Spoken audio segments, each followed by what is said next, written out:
السلام علیکم ورحمۃ اللہ وبرکاتہ۔ ہم اس میں زیر کا سبق ہو گیا تھا، اس میں اب ہم پیش کا پڑھیں گے۔ پیش کا کہ قرآن میں جہاں بھی پیش آئے، یہ پیش کا قاعدے میں یہ ہے کہ زبر زیر پیش، یہ تینوں جو ہے میں پہلے بتا چکی ہوں کہ تینوں بھی جو ہے زبر زیر پیش کو حرکت کہا جاتا ہے۔ ان کو جو ہے ہمیشہ جھٹکے سے پڑھیں گے،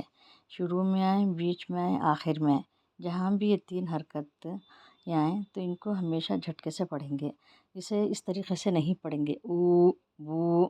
اس طریقے سے بھی نہیں پڑھیں گے، الف پیش او، بے پیش بو، تے پیش تو، اس طریقے سے بھی نہیں پڑھیں گے۔ اس طریقے سے بھی نہیں پڑھیں گے الف پیش او، با پیش بو، تا پیش تو، سا پیش سو، ایسے یہ بھی نہیں پڑھیں گے،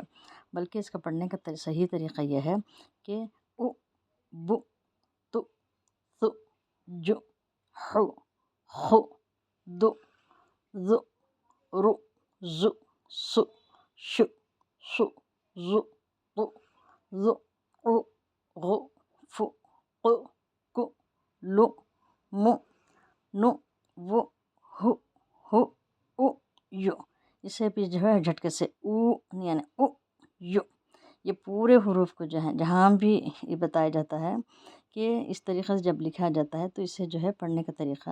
جو ہے جھٹکے سے۔ اب اس میں حروف کے مخارج بھی او نکلے گا، یہ او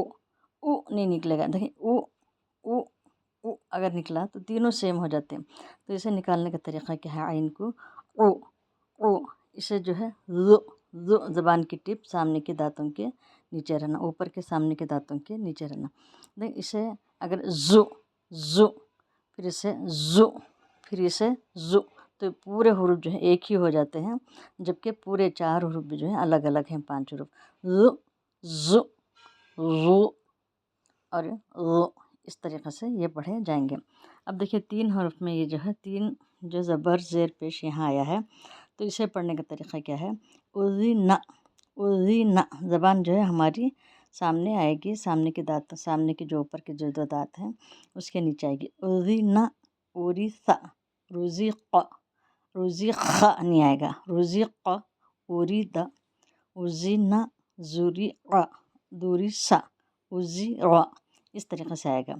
پھر یہاں دیکھیں میں یہاں بھی پڑھتی ہوں کہ اخیزا نہیں آئے گا، اخیزا نہیں، تو یہ اخیزا خا کی آواز، اخیزا امیرا ذکیرا قدیرا بوہیتا سقیتا کشیتا، دیکھیں بوہیتا